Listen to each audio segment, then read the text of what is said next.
Ladies and gents, can we have your attention? Can we have your attention, please? Everyone. Guys, you want the mic? Can everyone please have a seat? We've got a little story we're going to tell. And most of it's true, some of it's made up. Protect the innocent.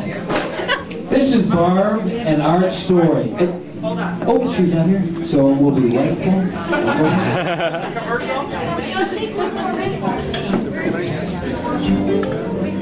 Barb and Art story.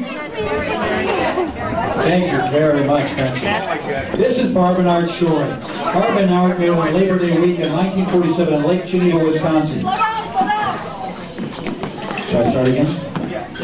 Barb and Art met on Labor Day week in 1947 in Lake Geneva, Wisconsin.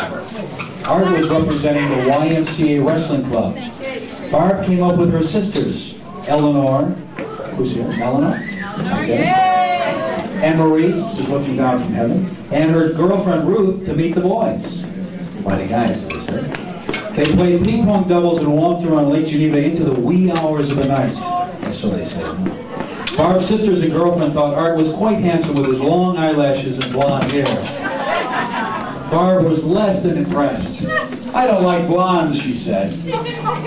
Art called Barb upon returning to Chicago, and they dated for several months. Now it gets interesting. Oh, here, listen.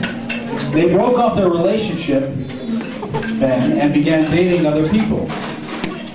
Then in the fall of 1949, Barb took a trip to San Francisco with her sisters.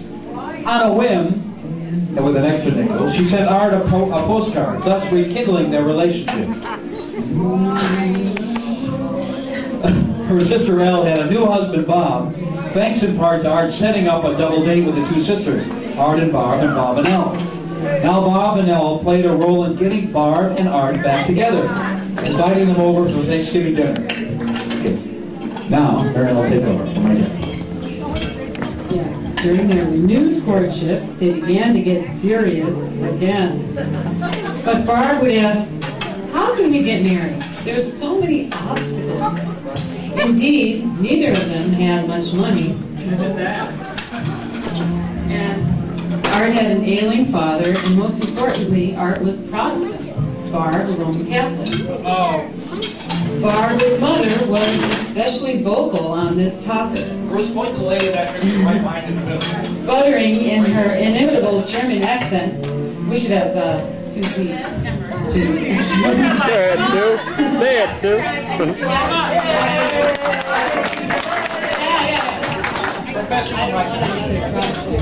I don't want another Protestant in the family.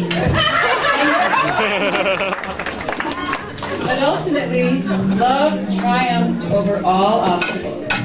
Art did some soul searching and began to become aware of the attractions of the Catholic faith. He decided to convert to Catholicism. They were to be married in St. Alphonsus Church, the Cable family parish. However, a week before they were to be married, there was a fire at the church. How suspicious of a fire a week before. Rumor has it Art was seen suspiciously in the neighborhood of the church at the time of the fire. I heard that rumor. At the last minute, they moved the wedding to St. Michael's in Old Town, the Chicago parish where many immigrants from German-speaking Banat region of Austria-Hungary, thank you, like the Cables, had settled.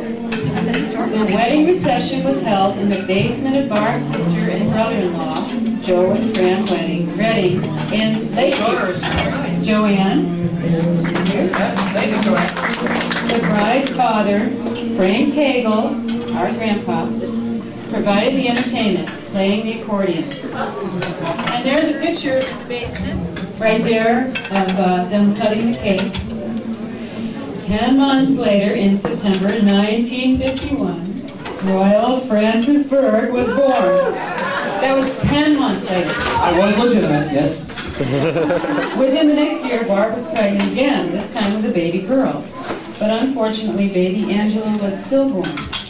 Barb's doctor advised her to take over, not have any more children. Until she listened then the way she listens now.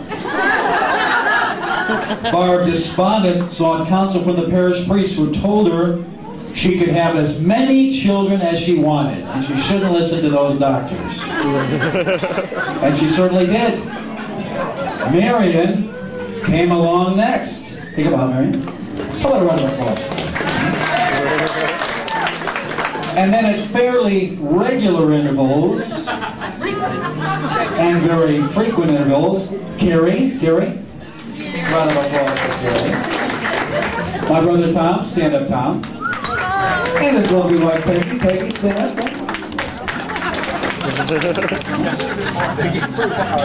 After Tom came Greg.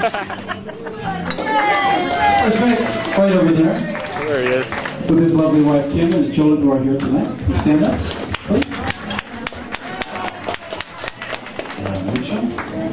After Greg came Paul, who wrote this script, and Chris, who just had to leave, and last, and certainly not least, Tim, at the end of 1966.